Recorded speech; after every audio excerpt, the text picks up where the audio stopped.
Bismillahirrahmanirrahim. Assalamualaikum warahmatullahi wabarakatuh. Al-Fatihah ila ruhi Sayyidina wa Habibina wa Syafi'ina Rasulillah Sayyidina Muhammad ibn Abdillah sallallahu alaihi wa ala alihi wa ashabihi wa azwajihi wa dhurriyyatihi. إن الله يعلي درجاته في الجنة وينفعنا بأسرارهم وأنوارهم وعلومهم ونفحاتهم وبركاتهم في الدين والدنيا والآخرة ويجعلنا من حزبهم ويرزقنا محبتهم ويتوفنا على ملتهم ويحشرنا في زمرتهم بالعافية والسلامة لهم الفاتحة. أعوذ بالله من الشيطان الرجيم. بسم الله الرحمن الرحيم. الحمد لله رب العالمين الرحمن الرحيم مالك يوم الدين. إياك نعبد وإياك نستعين اهدنا الصراط المستقيم صراط الذين أنعمت عليهم غير المغضوب عليهم ولا الضالين آمين. ثم الفاتحة خصوصا إلى المرحوم الحبيب عثمان بن عباس العبرس صلهم وبرهم من الله يغفر بالحمي وللرجال بالجنة وينفعنا بأسرارهم. ثم إلى آبائنا آبائكم أمهاتنا وأمهاتكم وأجدادنا وجداتنا وجدتكم. ثم حسوسنا صاحب المقام لولاية الحسين بن أبو أشرف الفتح. ثم حسوسنا صاحب الكتاب عثمان بن عبد الله بن أبي يحيى أن الله يغفر لهم يرحمهم وللرجال والجنة وينفعنا بأسرارهم وأنوارهم وعلوم في الدين والدنيا والآخرة لهم الفاتحة. أعوذ بالله من الشيطان الرجيم. بسم الله الرحمن الرحيم. الحمد لله رب العالمين الرحمن الرحيم مالك يوم الدين. إياك نعبد وإياك نستعين اهدنا الصراط المستقيم صراط الذين أنعمت عليهم غير المغضوب عليهم ولا الضالين آمين. بسم الله الرحمن الرحيم. نويت تعلما وتعليما وتذكرا والتذكيرا والنفعا والانتفاعا والإفادة والاستفادة والحثا على التمسك بكتاب الله سنة رسول الله صلى الله عليه وسلم والدعاء إلى الهدى والدلالة على الخير ابتغاء مرضاته وقربه وثوابه وحسن الخاتمة مع اللطف والعافية وصلاح العاقبة. بسم الله الرحمن الرحيم. الحمد لله رب العالمين. Salatu wassalamu ala asyrafil anbiya'i wal mursalin Sayyidina wa habibina wa syafi'ina wa maulana Muhammadin sallallahu alaihi wa ala alihi wa sahbihi ajma'in. Amma ba'du. Qala musanniful kitab Habibul Imam al-Habib Utsman bin Abdullah bin Aqil bin Yahya rahimahullah wa nafa'ana bihi wa bi'ulumihi fid darain. Allahumma aftah qulubana futuhal arifin wa bihikmatika wa ansur alaina birahmatika ya arhamar rahimin. Ila anqal, sampai pada sifat-sifat Allah subhanahu wa ta'ala. Yang lalu kita sudah membahas hukum. Ada hukum akli, ada hukum adi, ada hukum syar'i. Di dalam agama kita harus mengenal 3 macam hukum tersebut.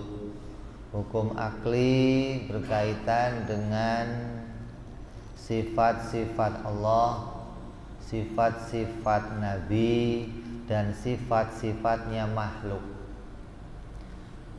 Membicarakan tentang zat Allah dan sifat Allah, zatnya makhluk dan sifatnya makhluk. Berarti hukum akli ini hukum yang bicara tentang kenyataannya Allah dan kenyataannya makhluk. Orang yang nggak ngaji ilmu ini berarti nggak ngerti kenyataan, nggak ngerti hakikat gitu loh.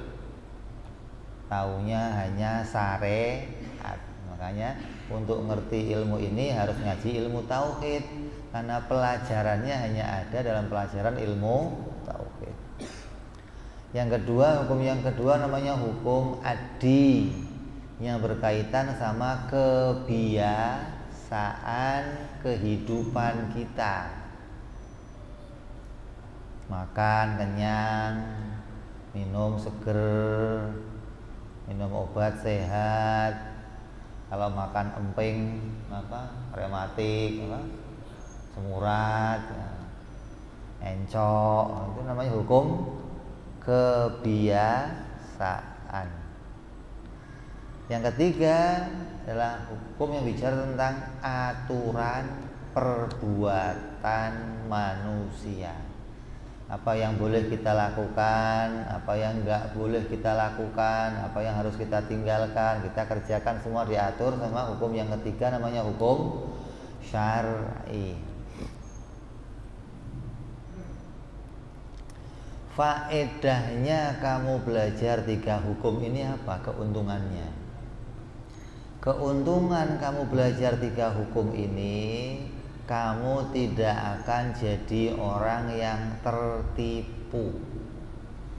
Orang yang nggak ngerti 3 hukum ini di dalam menjalani kehidupan beragama, kehidupan realita itu pasti akan tertipu.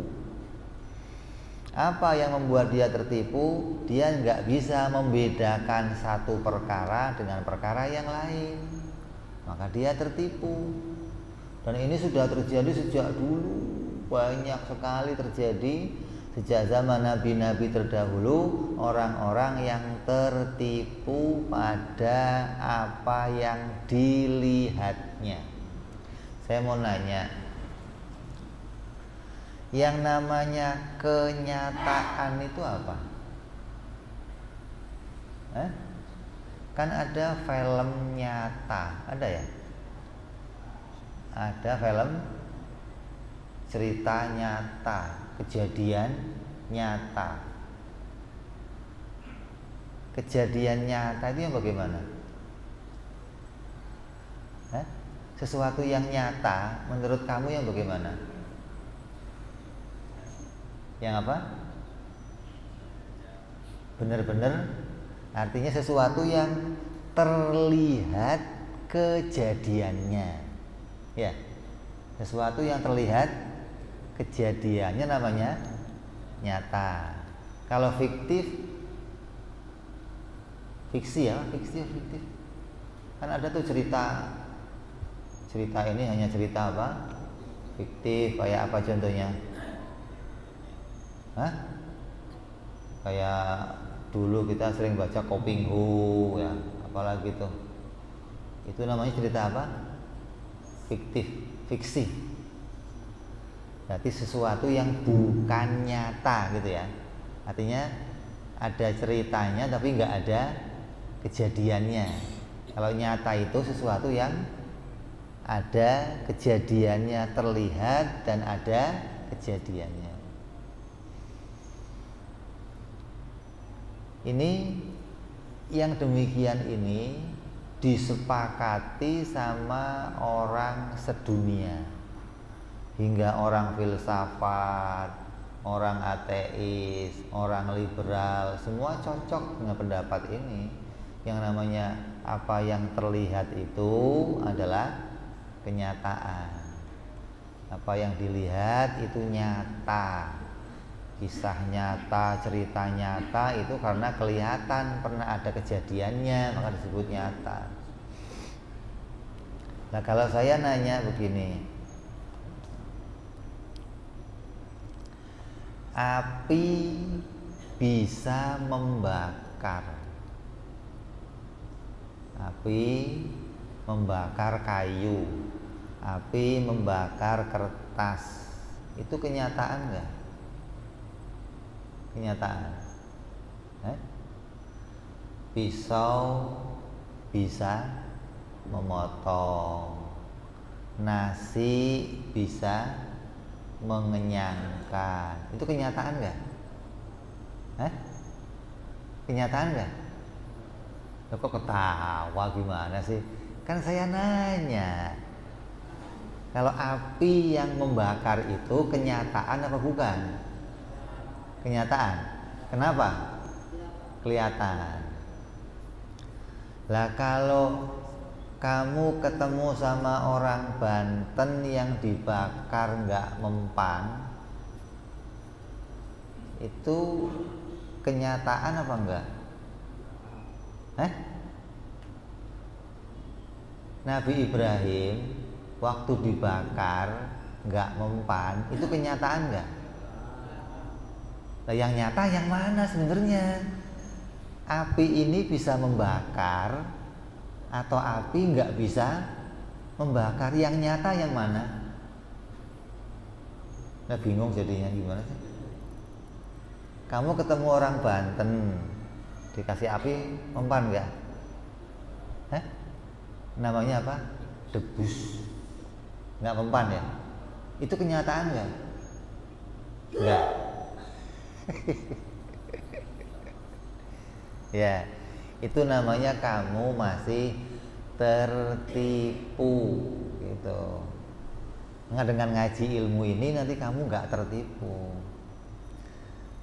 Api itu makhluk, nasi itu makhluk, pisau itu makhluk. Maka makhluk itu sifatnya, sifat aslinya makhluk itu la haula wala quwata, nggak punya daya, nggak punya upaya.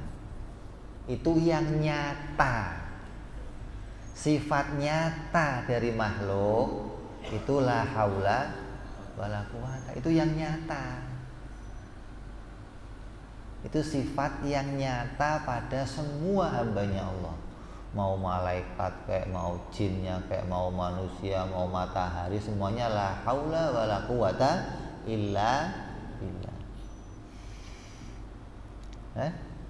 Ya, jadi api itu aslinya bisa membakar enggak?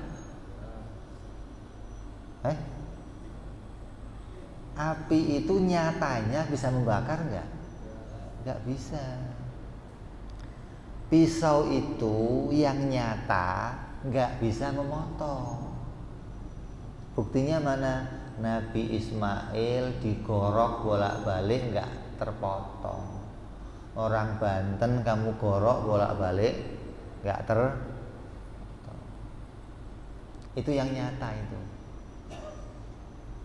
Nah, kalau kamu menjumpai ada api bisa membakar, itu kelihatannya, itu kebiasaannya, bukan kenyataannya.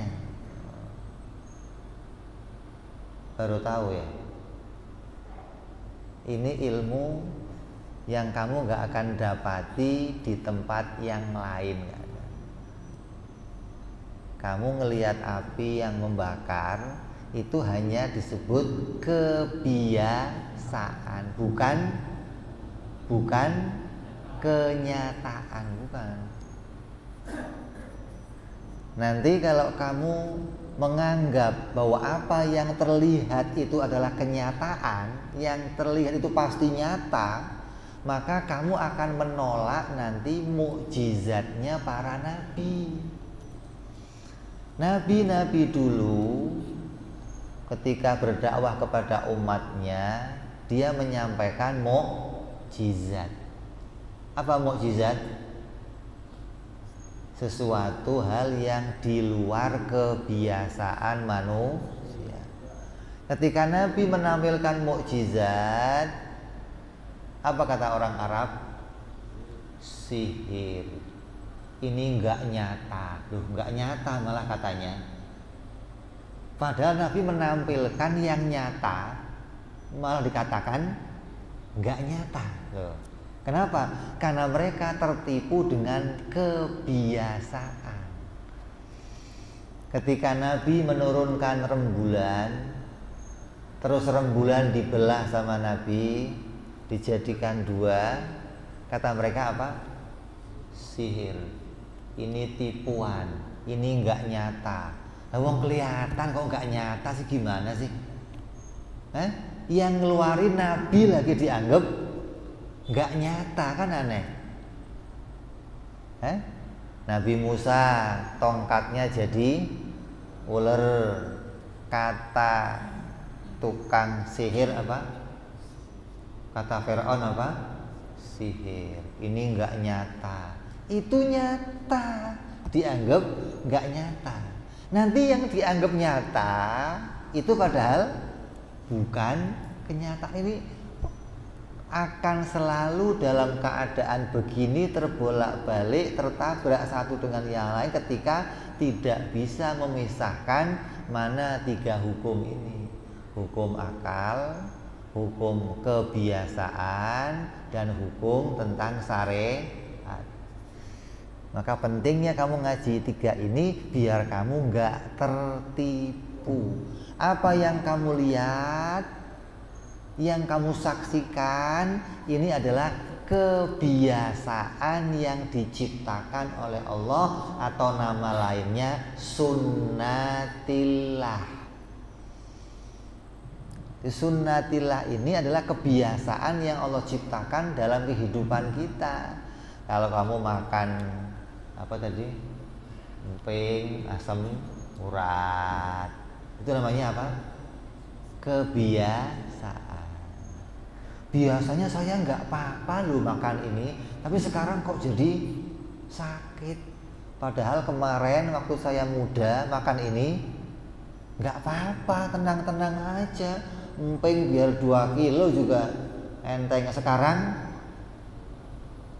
nggak biasa. Biasanya saya makan apa? Makan kangkung, makan jeroan, tenang-tenang aja. Sekarang makan jeroan langsung naik pusing. Saya sekarang kalau makan sate, itu namanya hukum kebiasaan. Jadi kita dengan ngaji 3 hukum ini sekarang bisa memisahkan mana hukum yang bicara tentang kenyataan dan mana hukum yang bicara tentang kebiasaan, hingga kamu nggak lagi tertipu. Nanti ketika melihat orang-orang yang jadi wali-walinya Allah menampilkan mukjizat karomahnya, coba kamu tanya sama orang-orang filsafat liberal, kata mereka apa? Nggak ada, gitu. Bohong-bohongan ini mah. Yang ada itu ya yang nyata. Mana? Ya ini api membakar, bensin itu kalau dikasih motor ya jalan. Kalau motor dikasih air mineral, jalan nggak? Tapi kalau wali-wali yang ngisi kok jalan? Itu nyata apa nggak nyata? Jadi yang nyata itu yang bikin jalan bensin apa air? Yang nyata yang bikin jalan siapa? Allah. Bukan bensin, bukan air. Kenapa? Bensin ya la haula wala quwata, air juga la haula wala quwata. Ini namanya ilmu hakikat. Hingga kamu tahu kenyataan diri kamu. Kita tahu kenyataannya diri kita bahwa kita ini lemah. Boro-boro bisa sholat, wujud aja nggak punya, wujud saja dikasih wujud sama Allah. Wujud kita ini bukan wujud yang asli, bukan. Wujud kita ini dikasih. Saya mau tanya, wujud kamu yang asli wujud yang mana sih? Yang waktu bayi, atau waktu anak-anak, atau waktu remaja, atau waktu dewasa, atau waktu tua begini? Wujud kamu yang asli yang mana? Ya, nggak tahu, karena wujud kita ini dikasih wujud sama Allah. Maka yang lainnya pun itu hasil pemberian Allah. Kok kita punya tenaga, itu pemberian Allah.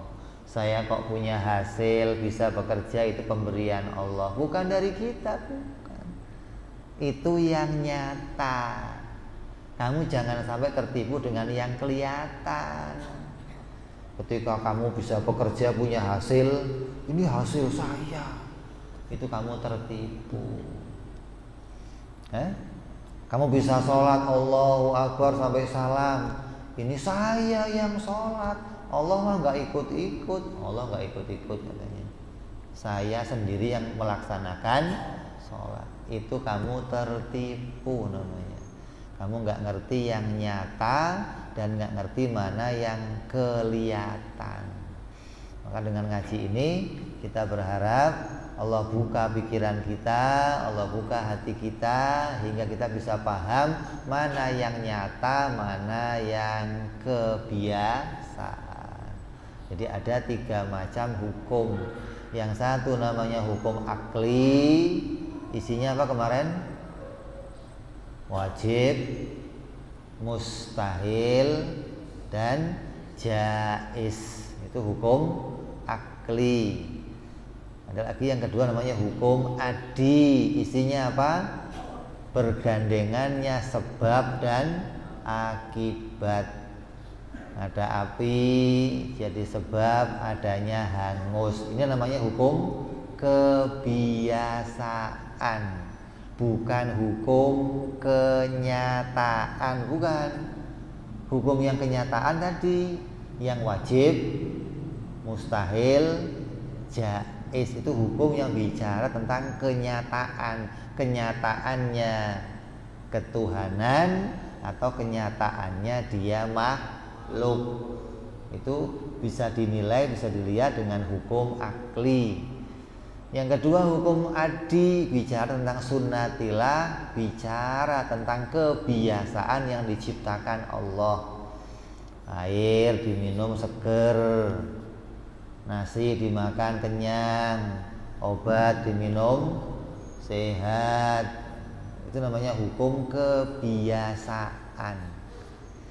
Yang ketiga hukum syariat, isinya mana? Ada wajib, ada haram, ada makruh, ada sunnah, ada mubah. Itu hukum syariat. Jadi hukum yang kita harus ketahui 3 macam hukum tersebut.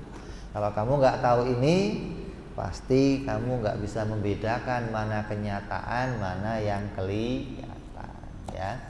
Jadi harus kita kembalikan nih, ada faedahnya bicara hukum tadi, bukan terus yang penting kan tahu buat tambah-tambah pengetahuan, bukan buat tambah-tambah pengetahuan, bukan.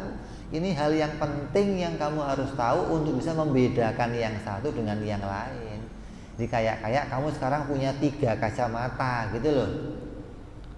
Kalau pakai kacamata akli, maka yang akan kamu lihat wajib, mustahil, jaiz. Yang kamu lihat kenyataan. Dan itu melihatnya pakai mata hati, nggak usah diucapkan.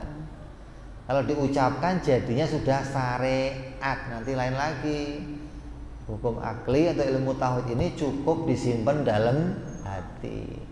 Ketika kita makan kenyang, hatinya nyambung, Allah yang bikin kenyang, gitu loh.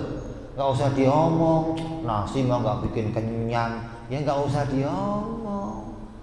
Boleh ngomong begitu, ngomongnya di majelis taklim untuk menjelaskan hukum. Kalau di luar, kalau ada orang lapar, gua lapar, makan, begitu. Jangan gua lapar, ngapain makan, nasi nggak bikin kenyang ini. Itu namanya mencampur adukkan sesuatu. Jadi ilmu ini adalah bekal kita dalam hati kita untuk selalu bisa memandang pertolongan Allah. Hati kita akan selalu melihat bantuan Allah, akan selalu melihat hubungannya diri kita dengan Allah. Kalau kamu nggak ngerti ilmu ini, kamu akan putus hubungan dengan Allah. Kamu akan menganggap diri kamu punya urusan sendiri, Allah punya urusan sendiri. Ini yang memisahkan kita dengan Tuhan, hingga hati kita nggak pernah sambung kepada Allah. Hati kita nggak pernah connect dengan Allah. Padahal dengan ilmu ini kamu akan selalu bisa connect dengan Allah. Mana tiap melihat kejadian sunnatillah, hatinya connect, ini engkau yang bikin ya Allah. Ini engkau yang menjadikan hasilnya ya Allah. Ini engkau yang memunculkan begini ya Allah. Nggak pernah hatinya ngomong ini api yang membakar, nggak pernah. Tapi hatinya langsung connect, Allah yang menjadikan hangus. Kamu makan kenyang, hei, alhamdulillah. Bukan alhamdulillah nasi, bukan ya, tapi alhamdulillah. Padahal makan. Tapi kalau kamu masih meyakini makan ini yang bikin kenyang, berarti kamu menduakan Allah. Itu namanya syirik khafi. Ini yang bahaya nih. Udah tertipu melangkah kepada orang yang syirik khafi, syirik yang lembut, yang dia nggak berasa kalau dia sudah menduakan Allah, sudah menganggap ada sesuatu yang muncul diciptakan oleh selain Allah. Pisau bisa memotong, nasi bisa mengenyangkan, payung bisa menghindarkan kita dari air, jaket bisa menghangatkan, baju bisa menutupi aurat. Itu hukum kebiasaan semua itu namanya, bukan hukum kenyataan. Kalau nyata semua itu adalah dimunculkan oleh Allah. Saya pakai pakaian yang nutup aurat saya bukan pakaian, tapi Allah menghalangi mata kamu untuk melihat aurat saya. Bukan gara-gara pakaian mata kamu nggak bisa lihat aurat saya, bukan secara hakikat, gitu loh. Hingga pakaian ini nggak kita senderin. Untung ada pakaian jadinya nggak kelihatan. Kalau kamu menganggap pakaian ini yang nutup aurat, berarti Allah nggak ikut serta. Allah nggak menjadikan aurat saya tertutup, tapi pakaian yang bikin aurat saya tertutup. Jadi ini penting kita kaji biar kamu nyambung antara mana kebiasaan dan mana yang hakikatan. Kalau film-film kartun yang di TV itu kenyataan apa nggak nyata itu? Nggak nyata ya? Artinya nggak terjadi. Kan kelihatan itu. Nggak terjadi. Kalau TV, kalau manusia saja bisa bikin begitu, lah Allah bisa nggak kira-kira? Jadi itu menurut ilmu tauhid itu mungkin terjadi, bukan nggak mungkin terjadi, bukan. Ada pohon berbicara, ada pohon jalan-jalan. Itu nyata apa nggak nyata? Kalau pohon berbicara itu nyata apa nggak nyata? Nyata apa nggak nyata? Ada pohon jalan-jalan itu nyata apa nggak nyata? Nggak nyata? Nggak. Zaman Nabi hadis sahih, hadisnya sahih. Sahabat sedang duduk mendengarkan Nabi di mimbar. Tiba-tiba sahabat mendengar suara tangisan, Kerengekan, dicari di mana yang nangis. Tahu-tahu yang nangis sebuah pohon. Coba. Nabi turun dari mimbarnya, didekati pohon itu, dipeluk pohonnya, bagaikan anaknya, dicup-cup. Tenang, kenapa nangis? Tenang. Kata ulama, andai Nabi nggak turun mendiamkan, pohon itu akan nangis sampai kiamat. Andai Nabi nggak turun mendiamkan, pohonnya akan nangis. Pohon bersuara dan nangis bicara kepada Nabi, dan itu didengar sahabat semuanya. Kata pohon itu, ya Rasulullah, kamu dulu berkhutbah senderan sama saya. Sekarang para sahabat telah membuatkan mimbar untukmu hingga engkau pindah dari sini, dan aku sudah nggak berguna lagi sekarang. Maka dia nangis. Coba, kamu kira kalau pohon nangis di TV doang gitu, nggak nyata gitu? Tertipu kamu berarti. Nangis itu makhluknya Allah, bisa diletakkan di mana aja. Batu ya bisa nangis, hewan ya bisa nangis, pohon ya bisa nangis. Jangan dikira yang nangis mah manusia doang. Kamu tertipu, lagi-lagi tertipu. Ada orang kafir, Muhammad, kalau kamu nabi, panggil pohon itu kemari. Dipanggil, pohon sini. Pohonnya berdiri, mencabut akarnya dan berjalan mendekati Nabi dengan akar-akarnya sekalian. Lalu bersyahadat kepada Nabi dan kembali ke tempatnya, menancapkan dirinya lagi. Kata orang, ini masih sihir. Dianggap itu bukan kenyataan. Itu kan kelihatan. Ya tapi ini nggak nyata. Gimana sih? Tadi nyata, giliran ini nggak nyata. Kalau kamu konsekuen apa yang kelihatan itu nyata, ya mesti itu juga kenyataan dong. Jangan dianggap sebagai sihir. Ya, jadi banyak hal-hal yang membuat kita tertipu itu banyak. Ketika kita nggak ngerti hukum ini, kita akan tersandung-sandung pada hal-hal tersebut. Ya. Maka setelah kamu tahu 3 hukum ini, kata Habib Utsman bin Yahya, berikut ini kami akan menjelaskan satu persatu sifat-sifat Allah yang jumlahnya 20, yang semuanya itu sifat wajib, dan ditambah lagi 20 sifat yang mustahil, dan ditambah lagi 1 yang jaiz. Jadi kitab ini seluruhnya nanti hanya akan bicara 1 hukum, yaitu hukum akal. Hukum kebiasaan nggak kita bicarakan, hukum syariat nggak kita bicarakan. Jadi kita hanya bicara di kitab ini hukum akli. Maka isinya nanti wajib, mustahil, jaiz. Yang berkaitan sama apa? Yang berkaitan sama sifat Allah dan sifatnya para rasul. Yang wajib bagi Allah akan dibicarakan satu persatu adalah 20. Yang mustahil bagi Allah akan dibicarakan satu persatu, jumlahnya 20, dan yang jaiz ada 1. Bagi Nabi juga akan dibicarakan nanti 9 sifat.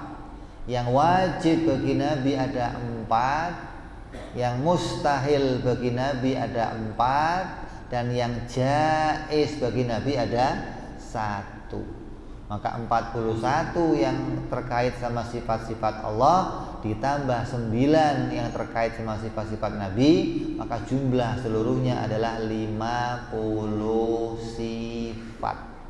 Maka kitab ini disebut Aqaid Khamsin, akidah yang 50 yang berkaitan mempedomani sifat-sifat Allah dan sifat-sifatnya para rasul. Dan kata beliau, tak lupa pula semua sifat-sifat itu akan saya sertakan pula dalil-dalilnya. Baik dalilnya itu dalil akli menurut akal, ataupun dalilnya dalil nakli menurut syariat. Jadi Utsman akan menghadirkan dua macam dalil pada setiap sifat, gitu loh. Sifat wujud bagi Allah, mana dalilnya? Dalil aklinya ini, dalil syar'inya ini. Nanti ditambah lagi oleh beliau apa? Tasawufnya juga dimasukkan. Lengkap ini. Jadi dalil aklinya masuk, syar'inya masuk, dan sikap tasawufnya dimasukkan. Kalau kamu sudah kenal Allah itu wujud, gimana sikapnya? Nanti akan disampaikan satu persatu oleh Habib Utsman bin Yahya. Kemudian akan diiringi pula dengan nasihat-nasihat tentang apa yang patut dilakukan seorang mukmin yang meyakini dengan sebenar-benarnya bahwa Allah bersifat dengan sifat-sifat tersebut. Kamu yakin Allah sifatnya melihat? Yakin Allah melihat. Kalau sudah tahu Allah melihat, gimana sikapnya? Diajarin nanti, oh kamu itu harus begini, begini. Allah sifatnya mendengar, kamu yakin, nih buktinya, nih dalilnya. Kalau kamu sudah tahu, sikapnya harus begini, begini. Satu persatu insya Allah akan diajarkan oleh Habib Utsman bin Abdullah bin Aqil bin Yahya rahimahullah. Sehingga dengan demikian akan menjadi sempurnalah iman yang dimiliki seorang mukmin. Karena yang namanya iman itu harus disertai dengan ilmu. Iman itu harus disertai dengan pengetahuan. Iman itu harus disertai dengan nazar shahih, berpikir yang benar. Jangan sampai kamu iman tapi imannya ikut-ikutan, imannya taklid, yang mana iman taklid itu diperselisihkan sahnya. Ada yang ngomong sah, ada yang ngomong enggak sah. Maka kamu jangan sampai punya iman yang imannya hasil karena ikut-ikutan. Kita lihat kejadian di Cianjur. Apa kejadiannya? Gempa. Berapa musibah yang meninggal orang? Banyak. Cianjur belum selesai, tambah lagi mana? Garut. Garut belum selesai, tambah lagi mana? Jember. Erupsi di mana? Peru. Maka dikatakan dalam Al-Quran apa? Dhaharul fasada fil ardi bima kasabat aydin nas. Al-Quran tuh, apabila kamu melihat kerusakan di muka bumi, itu adalah sebab, ini kebiasaannya nih, itu bergandengan dengan kemaksiatannya manusia. Allah menggandengkan kemaksiatan itu dengan turunnya musibah. Di antaranya apa? Yaitu ada gempa bumi, ada tanah longsor, gunung meletus. Lah apa yang terjadi di Cianjur apa? Ya mungkin banyak ada orang-orang yang pada maksiat. Maksiat yang kecil aja bisa mendatangkan bencana dari Allah, musibah dari Allah, apalagi maksiat yang besar. Dalam cerita dikatakan di Cianjur banyak LGBT, alhamdulillah. Di Cianjur banyak orang-orang murtad. Kenapa sih kok ada orang mukmin, ada orang Islam kok bisa murtad? Kenapa? Coba, ada orang Islam kok bisa murtad, kenapa?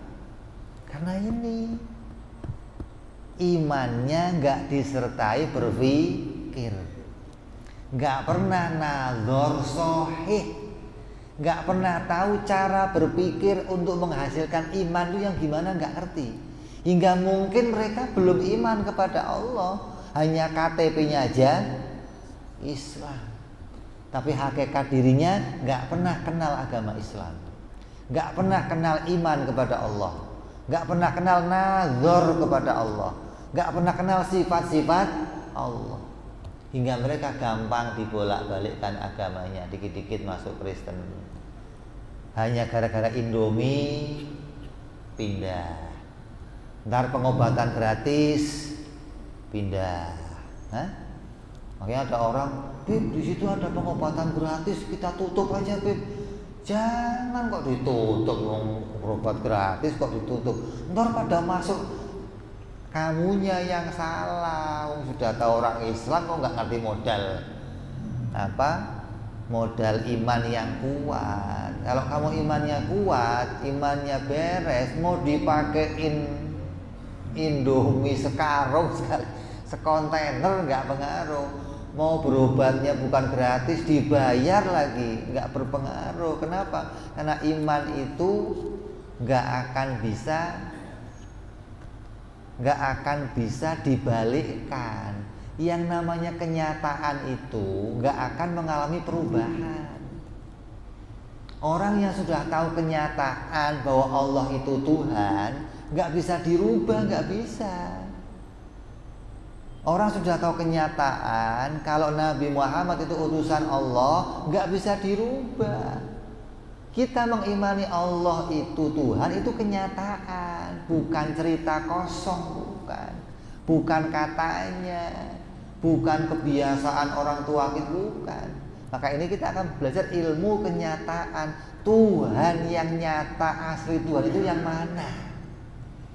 Nabi Muhammad kita sebut Nabi itu kenyataan, bukan kebiasaan, bukan kelihatan. Oh, katanya orang Islam itu mana? Itu Nabi. Kita bisa buktikan nanti secara kenyataan kalau Allah itu betul-betul Tuhan dan Nabi Muhammad betul-betul utusan Allah. Jadi pantas Cianjur pada murtad, Allah timpakan musibah. Nah di situ kan ada orang-orang Islam, ada orang-orang soleh, anak pesantren. Lah begitu memang ceritanya. Kalau Allah turunkan musibah di suatu tempat, maka musibah itu nggak lihat-lihat. Siapa aja yang di situ kena. Kan kita sering dengar tuh ceramahnya almarhum Zainuddin, kan Kiai Zainuddin suka ceramah ya. Ngingetin kita tuh, yang mabok siapa? Lo mabok pakai duit lo sendiri, minum di rumah lo, gitu. Tapi nanti giliran balak turun, yang kena nggak cuma lo, kita semua juga kena, gitu loh. Maka perintahnya apa? Kalau ada kemaksiatan di situ, bubarkan atau kamunya pindah. Kalau sewaktu-waktu ada balak turun, kamu nggak ikut kena. Tapi kalau yang maksiat di situ, yang taat di situ kumpul bareng, terus turun musibah, musibahnya nggak lihat-lihat. Oh ini rumahnya orang Islam belok, itu nggak ada, rempeng aja. Musibah pakai belok-belok, gunung meletus keluar laharnya, belok gitu. Mbah Marijan belok, enggak, rempeng kena. Mau Marijan kayak mau Marjan kayak, ada cerita, kira apaan. Udah tahu suruh minggir malah di situ dia. Jadi pantas kita melihat kejadian-kejadian ini, maka kita berharap bahwa kita yang di sini diberikan keamanan oleh Allah Subhanahu wa taala adalah anugerahnya Allah. Ini adalah pengingat dari Allah. Untuk apa Allah turunkan begitu? Untuk mengingatkan yang lain, gitu loh. segera taubat kepada Allah, segera kembali kepada Allah, segera cari mana kesalahan saya ya Allah, minta ampun kepada Allah, hingga kita mendapatkan kembali rahmatnya Allah, karunia-Nya Allah. Jangan sampai yang demikian terjadi, malah nanti dipakai contoh di tempat-tempat lain, nanti bala yang lain turun pula tempat-tempat yang lain. Jadi faedahnya apa? Kejadian itu adalah Allah mengingatkan kita. Sebelumnya apa sih? Ada gerhana rembulan, ya. Sebelumnya lagi ada kejadian macam-macam. Gerhana itu juga tanda dari kejadian yang Allah ciptakan. Gerhana itu kan matahari diumpetin di belakangnya bulan, atau bulan ngumpet di belakang matahari. Itu gerhana tuh. Lah bisa aja nggak begini, tapi begini dihancurin sama Allah sekalian. Itu bisa saja. Ketika terjadi gerhana, Allah mengingatkan, manusia, lihat kekuasaan saya. Saya bisa nggak cuma jejerkan, tapi saya juga bisa tabrakkan antara bulan dan matahari. Kejadian itu belum cukup, gempa. Nanti belum cukup lagi, Allah jadikan lagi. Ini pengingat untuk kita, yang mana kita sudah sedikit amalnya, banyak dosanya ya Allah. Maka kita kembalikan ini sebagai jalan kita untuk istighfar dan minta ampun kepada Allah Subhanahu wa ta'ala. Minta ampun yang banyak kepada Allah, karena jalannya kita untuk bisa mendapat keridhaan Allah apa? Dengan kita meminta ampunan dari segala dosa-dosa yang kita lakukan. Jaga iman kita kuat-kuat, jaga hati kita kuat-kuat, jangan sampai terseret sama paham-paham yang di luar ahlus sunnah wal jamaah. Jangan sampai hati kita ikut pahamnya orang-orang filsafat yang mengatakan agama semuanya benar.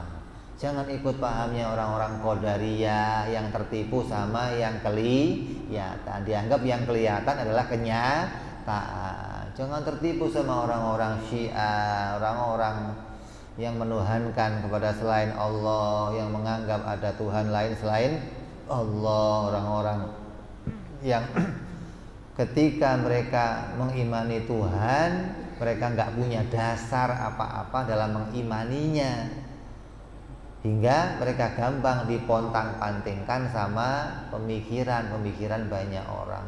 Lah kamu, kita dengan pemikiran seperti ini, keyakinan seperti ini, paham 3 hukum, yang mana adi, mana akli, mana syar'i, kamu paham mana wajib, mustahil, jaiz, walaupun kamu tinggal di negeri-negerinya orang kafir sekalian, di tengah-tengahnya orang kafir, kamu gak akan terseret-seret ikut sama pahamnya mereka. Karena kamu sudah tahu mana rel kamu berpikir, kamu sudah tahu mana kamu tempat berpijak, hingga kamu gak akan bisa diikut sertakan dengan kelompok-kelompok mereka. Malah kamu bisa ngajak mereka untuk ikut masuk ke kelompok kamu dengan modal mengajarkan 3 macam hukum ini, wajib, mustahil, jaiz, sehingga kita kepingin cari selamat sebagaimana yang diajarkan oleh guru-guru mulia kita, bagaimana mengenal tentang Allah Subhanahu wa ta'ala. Sehingga dengan demikian akan menjadilah sempurna imannya seseorang yang dimiliki oleh orang-orang mukmin. Imannya sempurna. Sempurna itu apa? Kokoh, kuat, bener, nyata, gak mudah diombang-ambingkan, yaitu dengan belajar mengenali sifat-sifat Allah dan sifat-sifatnya para Rasul alaihi wassalatu wassalam. Loh, emangnya sifatnya Allah cuma 20, Beb? Kok belajarnya cuma sifat 20? Oh enggak. Adapun sifat-sifat Allah yang lain, itu sifatnya Allah tak terhingga. Kalau mau kita hitung pakai jari, itu sifatnya tak terhingga. Tapi akal kita tidak bisa menangkap sesuatu yang tidak terhingga. Akal ini terbatas, maka hanya bisa menangkap sesuatu yang terbatas. Kalau kamu suruh ngambil air laut, tolong ambilkan air laut, bisa kamu ambil semuanya enggak? Berapa yang bisa kita ambil? Sesuai wadah yang kita bawa. Kalau wadahnya ember, dapatnya ya seember. Wadahnya gelas, ya segelas. Sifat-sifat Allah yang lain itu tidak bisa kita ketahui secara terperinci. Tapi yang 20 ini akal kita sanggup menangkapnya dan bisa kita ketahui secara terperinci. Satu persatunya bisa kita ketahui dan disampaikan oleh para ulama, disertai dalilnya dan disertai pula sikap tasawufnya nanti setelah mengetahui sifat-sifat tersebut. Adapun sifat-sifat yang lain gimana cara mengetahuinya? Maka kewajiban bagi setiap orang Islam adalah mengimaninya secara garis besar.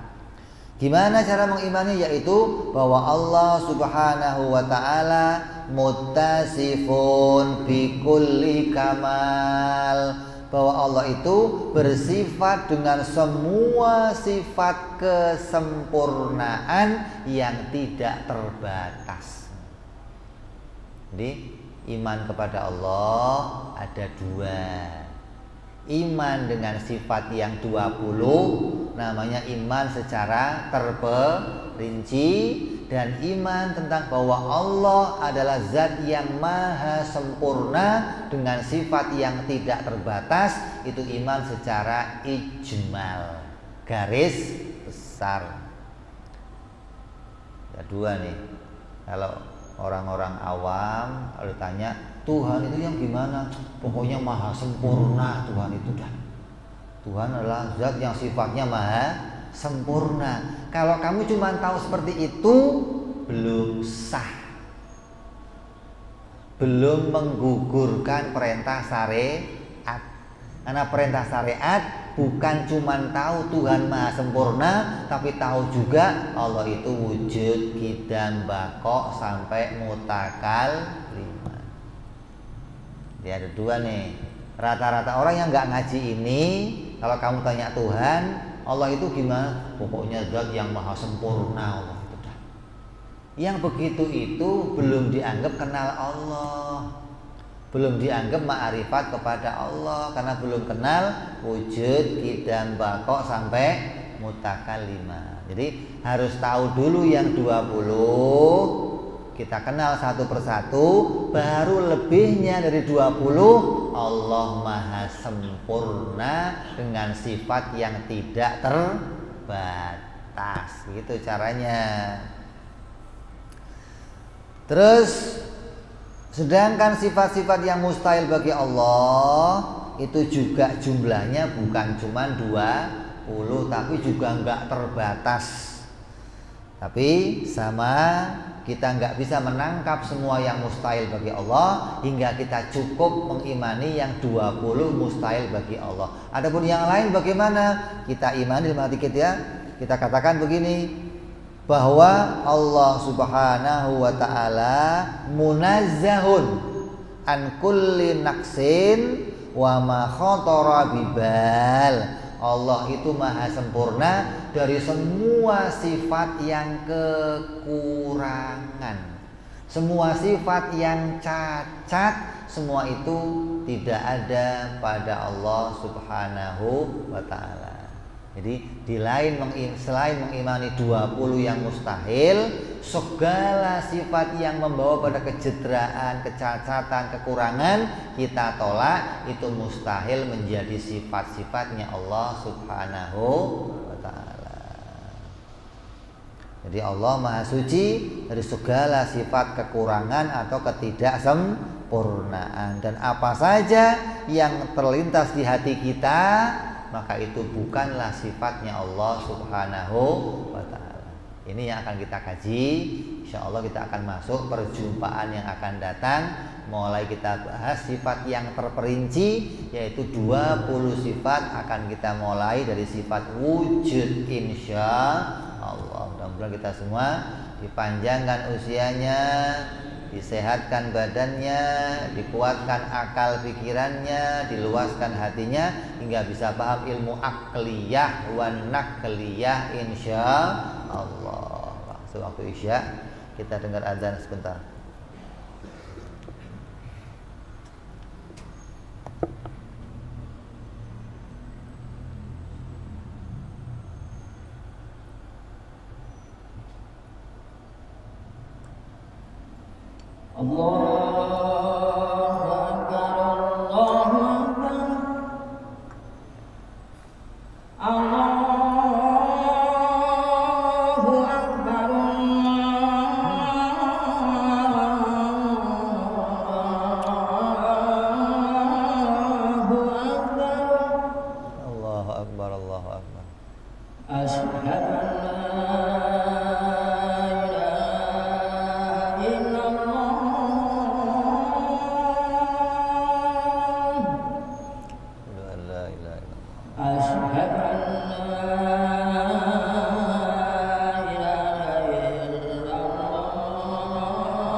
صلاة القائمة على سيدنا محمد الوسيلة والفضيلة والشرف والدرجة العالية الرفيعة وبده المقام المحمود الذي وأنته يا أرحم الراحمين. رب اغفر لي ولوالدي، رب اغفر لي ولوالدي، رب اغفر لي ولوالدي يا الله. رب اغفر لي ولوالدي، رب اغفر لي ولوالدي وارحمهما كما ربيانا صغيرا. اللهم بارك لنا وفي أولادنا وحفظهم ولا تضرهم وارزقنا برهم ووفقهم لطاعتك. اللهم بارك لنا ولهم بالحال والمال والعيال بجاه كبير المتعال. وصلى الله على سيدنا محمد وعلى آله وصحبه وسلم والحمد لله رب العالمين. Barangkali ada yang mau bertanya dari makalah yang tadi kita sampaikan. yang berkaitan sama bagaimana mengenal hukum, yaitu wajib menghukum adi, hukum akli, hukum syar'i, mengenal tentang sifat-sifat Allah, mengenal tentang apa itu wajib, mustahil, dan jaiz. Kalau ada yang bertanya biar mic-nya ntar dikasih, antar mic-nya coba.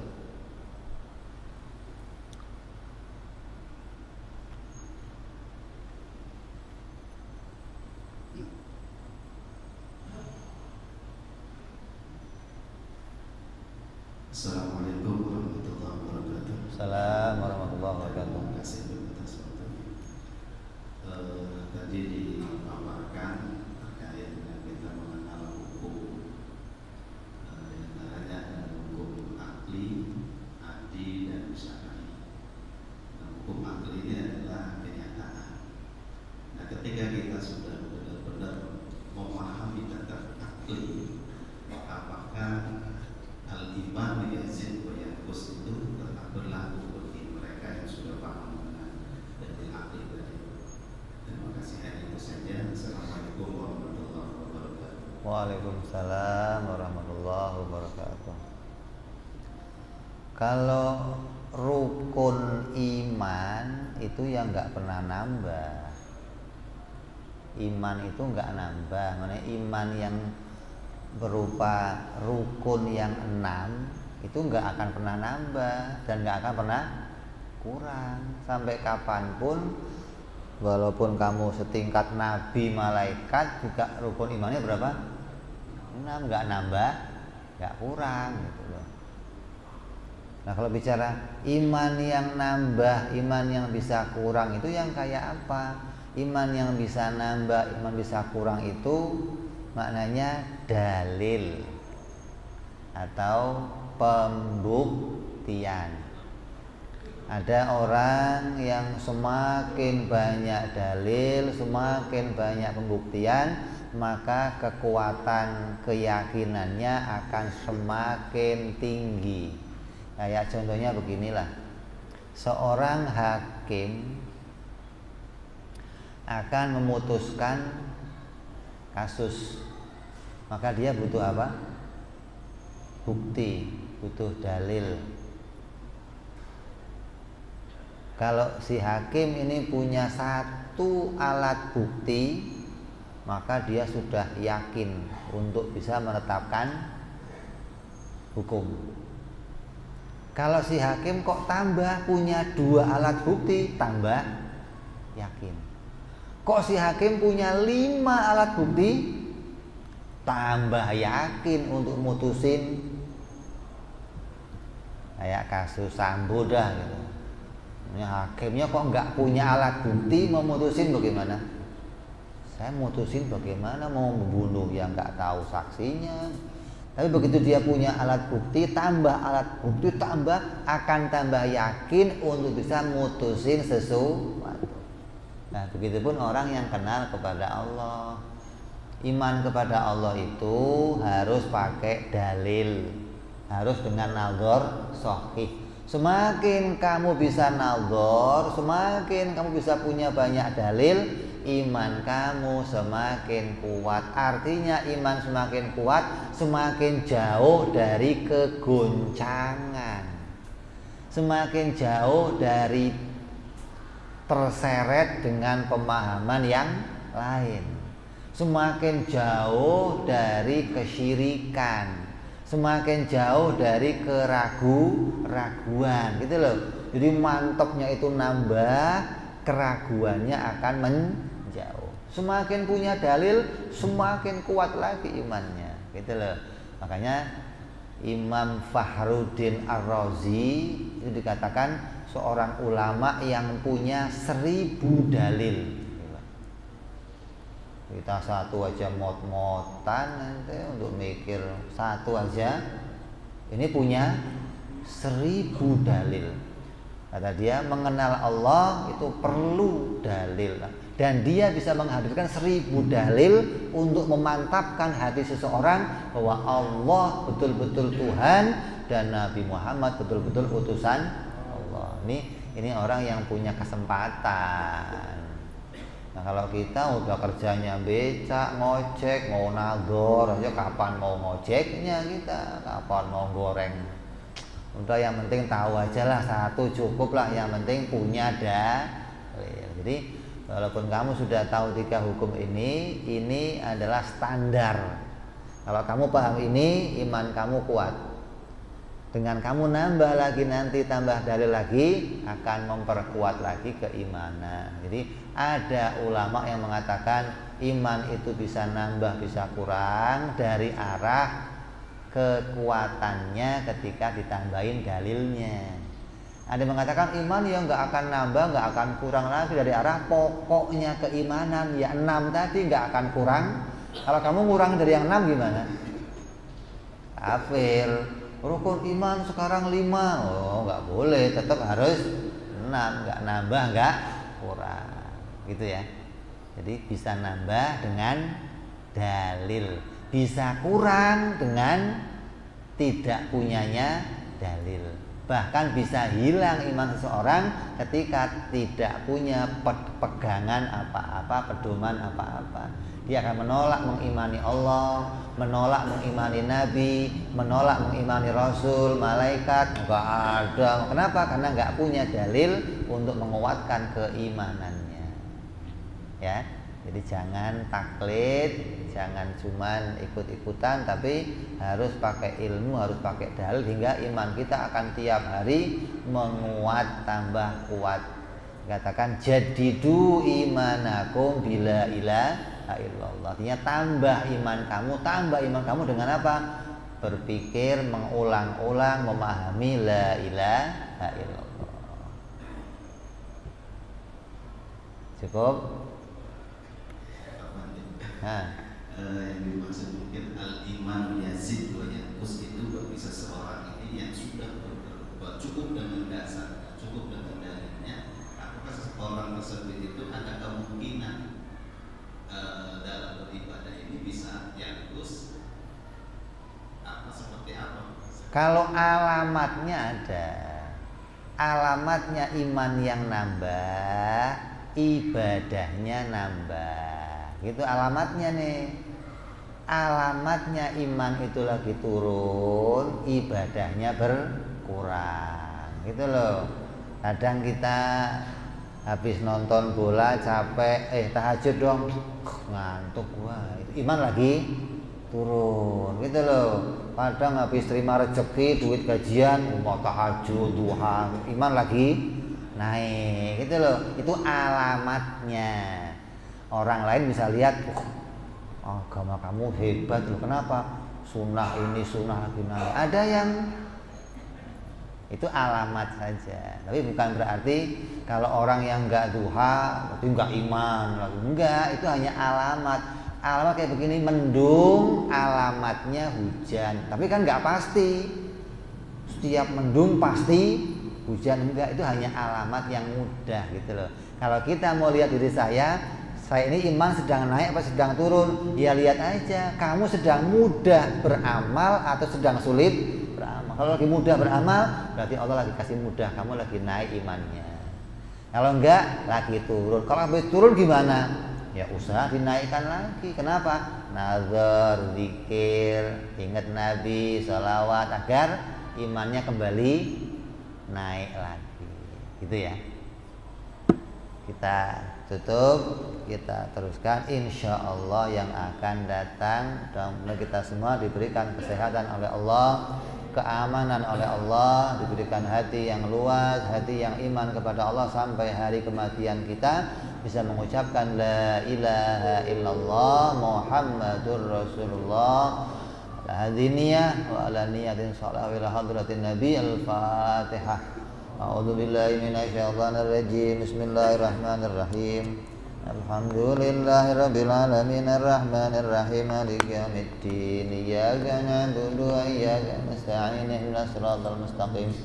Siratal ladzina an'amta 'alaihim ghairil maghdubi 'alaihim waladdallin. Amin. Ya Rabbana tarabna bi anana اعترفنا وأننا أسرفنا على لظى أشرفنا وتب علينا توبة تغسل كل هوبة واستر لنا عوراتي وآمن روآتي واغفر لوالدينا ربي ومولودينا والآل والإخوان وسائر العلان وكل ذي محبة أو جرة أو صحبة والمسلمين أجمعين ربي اسما فضلا وجودا منا لا باكتساب منا بالمصطفى رسولنا بكل سولي صلى وسلم ربي وآله وصحبه عدد تخصيص صحبه والحمد لله بالمدح سبحان ربك رب العزة عما يصفون وسلام على المرسلين والحمد لله رب العالمين. Assalamualaikum warahmatullahi wabarakatuh.